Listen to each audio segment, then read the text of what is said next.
ইনকিলাব মঞ্চের প্রয়াত মুখপাত্র ওসমান হাদী হত্যা মামলার প্রধান আসামি ফয়সাল এবং সহযোগী আলমগীরকে পশ্চিমবঙ্গের বনগাঁ থেকে গ্রেপ্তার করেছে ভারতীয় পুলিশ। এএনআই এই তথ্য নিশ্চিত করেছে। গ্রেপ্তারকৃতরা হাদী হত্যাকাণ্ডের প্রধান সন্দেহভাজন আসামি। তাদের বিরুদ্ধে সুনির্দিষ্ট অভিযোগে মামলা দায়ের করা হয়েছে। দুজনকে 14 দিনের পুলিশ হেফাজতে পাঠিয়েছে আদালত। এদিকে দুই দেশের বন্দি বিনিময় চুক্তির আওতায় দুজনকে দ্রুত দেশে ফিরিয়ে আনার প্রক্রিয়া ইতিমধ্যে শুরু হয়েছে বলে জানিয়েছেন সিআইডি প্রধান সিবগাতুল্লাহ। বিস্তারিত মাসুদ রানার প্রতিবেদনে।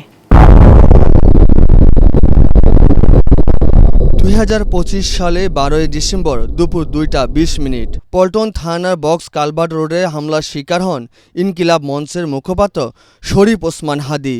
মতিঝিল মসজিদ থেকে জুমার নামাজ শেষে প্রচারণা চালিয়ে সরাদ্দি উদ্যানের দিকে যাওয়ার পথে মোটরসাইকেলে আসা দুই ব্যক্তি চলন্ত অবস্থায় তাকে লক্ষ্য করে গুলি চালায়। এ সময় গুরুতর আহত অবস্থায় হাদীকে প্রথমে ঢাকা মেডিকেল এবং পরে এভারকেয়ার হাসপাতালে নেওয়া হয়।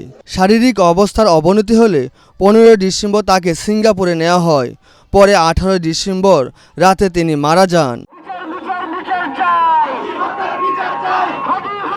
হাদী হত্যার বিচারের দাবিতে সারা দেশে বিক্ষোভে ফুঁসে ওঠে।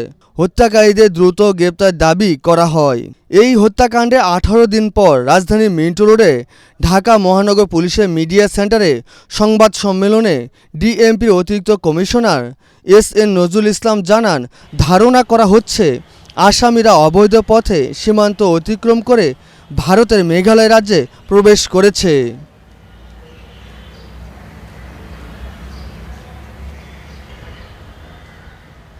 অবশেষে ওসমান হাদী হত্যার মূল পরিকল্পনাকারী সন্দেহে দুই ব্যক্তিকে পশ্চিমবঙ্গের উত্তর 24 পরগনা জেলার বনগাঁও থেকে আটক করেছে পশ্চিমবঙ্গে পুলিশের বিশেষ টাস্কফোর্স।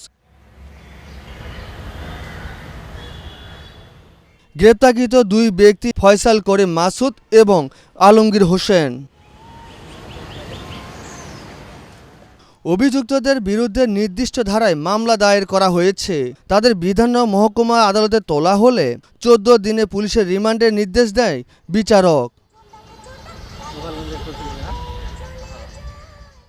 নিজেদের হেফাজতে নিয়ে ওই দুই অভিযুক্তকে আরও জিজ্ঞাসাবাদ করতে চায় এসটিএফ এর তদন্তকারী কর্মকর্তারা। মাসুদ রানা, এটিএন বাংলা, ঢাকা।